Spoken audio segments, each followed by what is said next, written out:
Hello everyone. Today we are going to start next topic from general pathology is inflammation. It is a topic number 8 and today we are going to finish 8.1 definition of inflammation, causes, its signs, vascular phenomenon and cellular response. So, but what is the inflammation? Inflammation is a part of the complex biological response of vascular tissue to harmful stimuli such as a pathogen, damaged cells or irritants. Inflammation is a protective immunovascular response that involves immune cells, blood vessels and molecular mediators.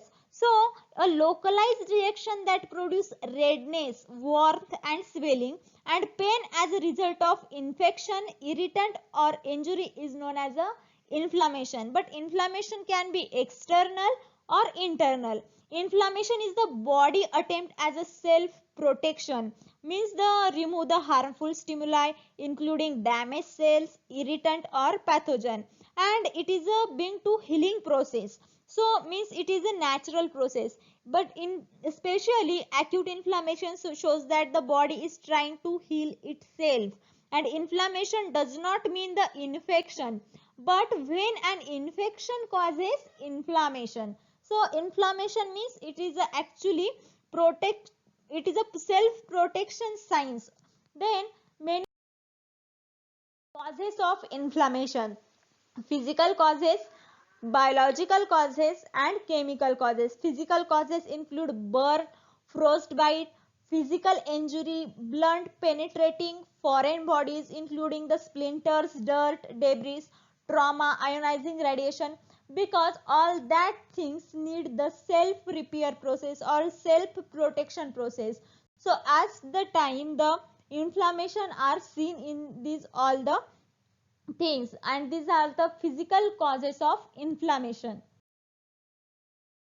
Biological causes like infection by pathogen, because pathogens are pathogens entry in our body, they are their establishment, they produce exotoxin, endotoxin and these are the harmful. So remove that infection or remove that pathogen, we need the self immune system or self repair system, and the first sign is a inflammation. Then stress, immune reaction due to the hypersensitivity is also causes of the inflammation. Then chemical causes like chemical irritant, toxins, alcohol, these are the chemical causes of inflammation, and these all are causes produce redness to our skin. Cardinals or signs of inflammation. The signs are also known as the cardinals. So these are, first one is a redness. Redness is caused by the dilation of small blood vessel in the area of injury.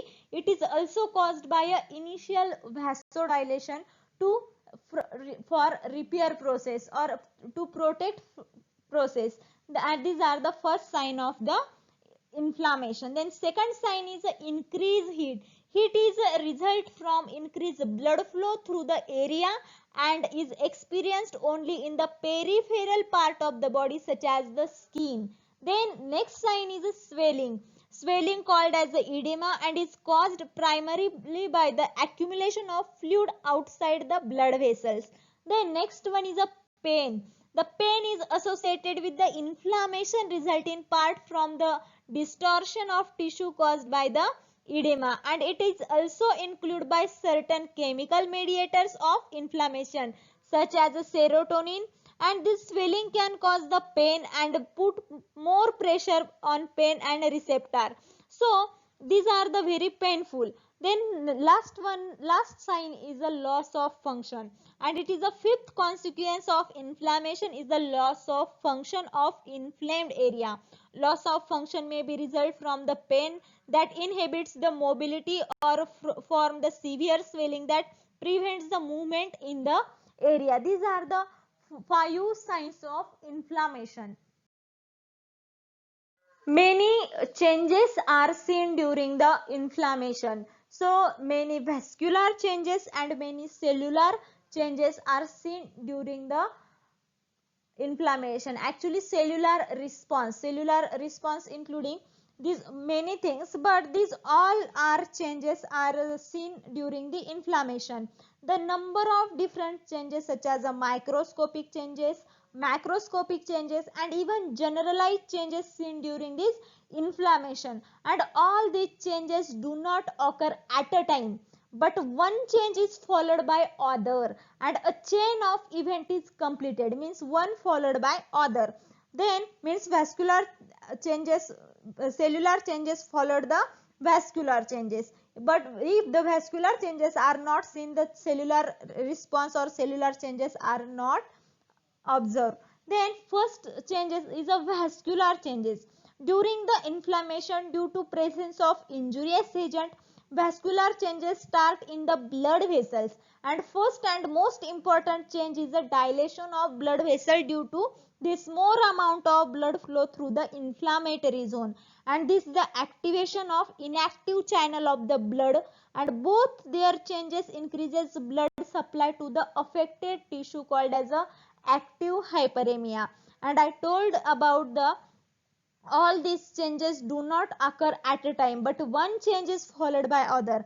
Then rubor is followed by the active hyperemia, and after the active hyperemia produces red color in the zone of inflammation called as a rubor. And the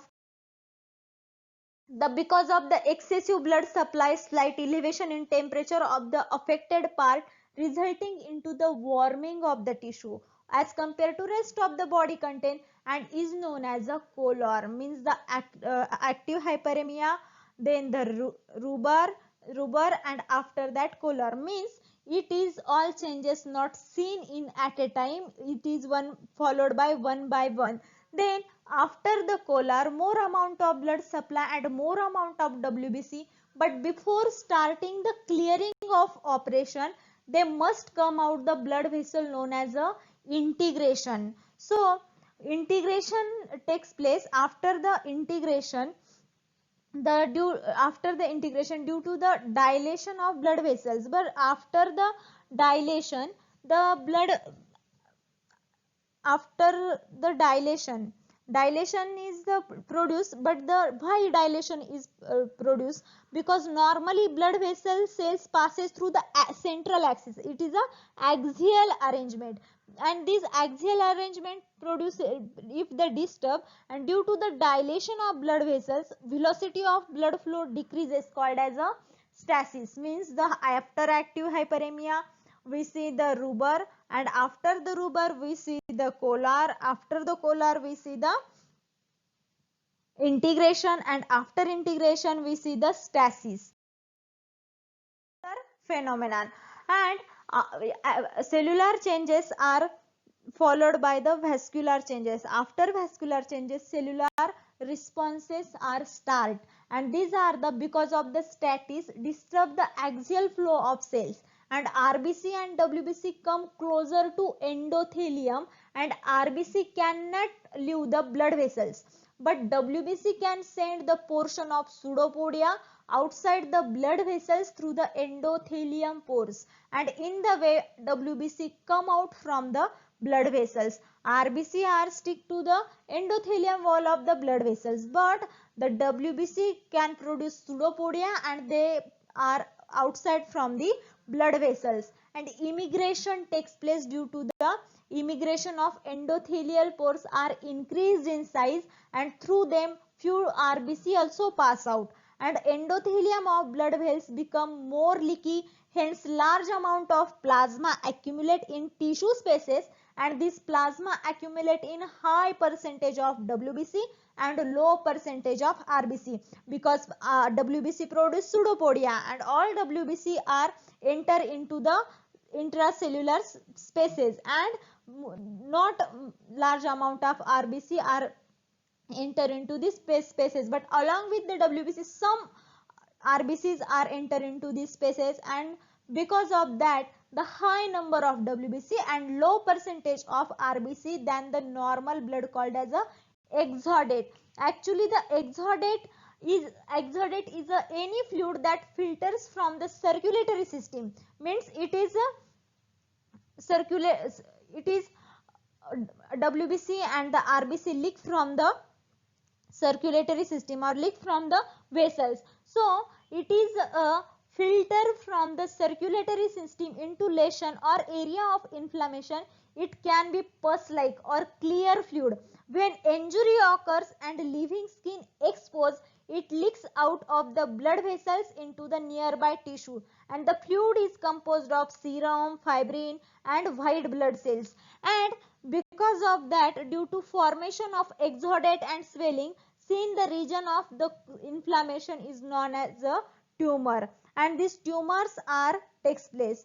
The tumors are the condition after the exudate, and after the tumor, this enlargement or increases tension over pain fiber or sensory nerve fiber, and constant irritating pain felt in inflammation zone known as a dolor. These are the cellular response, means cellular response followed by the vascular changes. If the vascular changes are not there, the cellular responses are also not there, because these all changes cannot occur at a time, but one change is followed by the other, and it is a chain of event is completed at the cellular responses. And here is the vascular changes and cellular changes are stopped at the condition of a dolor. So inflammation are seen in many conditions. There is a winter season is the most good example. The fair person cheeks are become red because of the cold. We are the warm blooded animal, and we can adjust the temperature with the help of blood, and because of that, maintaining the temperature of cheek, maintaining the temperature of head, our cheek or the fairy person cheek become red. It is a good example of the inflammation, is a external inflammation. So here we finish the definition of inflammation, its causes, its signs, its vascular phenomenon and its cellular phenomenon. And these are, so today we finish these all things. So I stop here. Thank you. If you have any problem, then contact me.